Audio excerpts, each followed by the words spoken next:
Hey everybody, this is Wacky Jacky. Today we have Juan in Guatemala writing Necesito ay... Reina, I said no Spanish speakers. Turn the camera. Okay, with no thanks to Reina, we have Ryan in Downers Grove, Illinois asking Wacky Jacky, I need help with completing the square. Interesting. He wants to know how to complete the square in quadratics. Okay, Ryan. Well, the first part is let's go the other way, kind of. What does, if we have an expression x plus a squared, what's that look like? So remember, that's not x squared plus a squared. That's this times itself again. X plus a times x plus a. And what do we have to do to those? We FOIL it.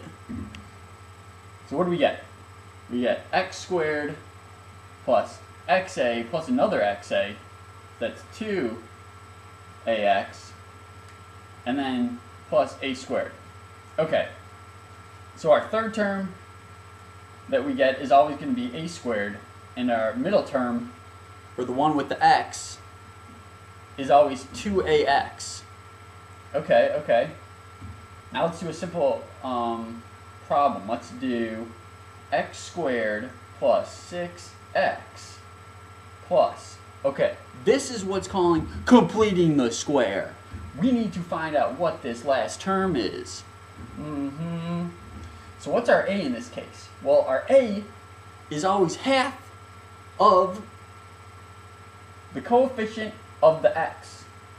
So in this case, it's 3. We take half of 6, we get 3. That's our a. That's our a. So how do we get our last term? Well, we a square it. That's 9. What's our a again? So we can write that as x plus 3 squared. Okay, now let's do some problems. And you know what we need?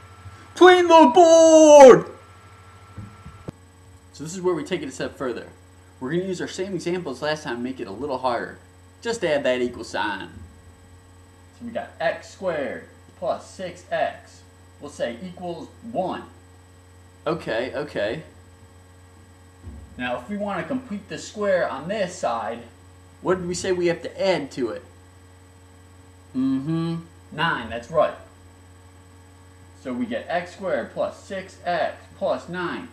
And remember, whatever you do to one side, you got to do to the other. So you add 9 to that side. 9 plus 1 is 10. Now, we can write this side as x plus 3 squared. That equals 10. Okay.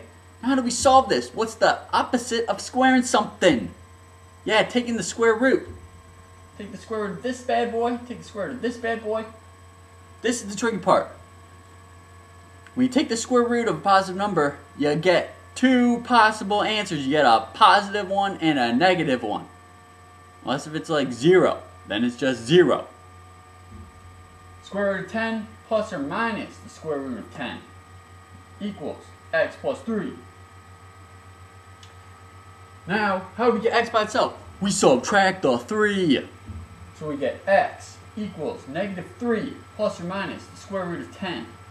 That means x equals negative 3 plus the square root of 10, or negative 3 minus the square root of 10.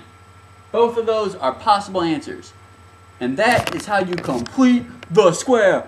There you go, Ryan. There you go.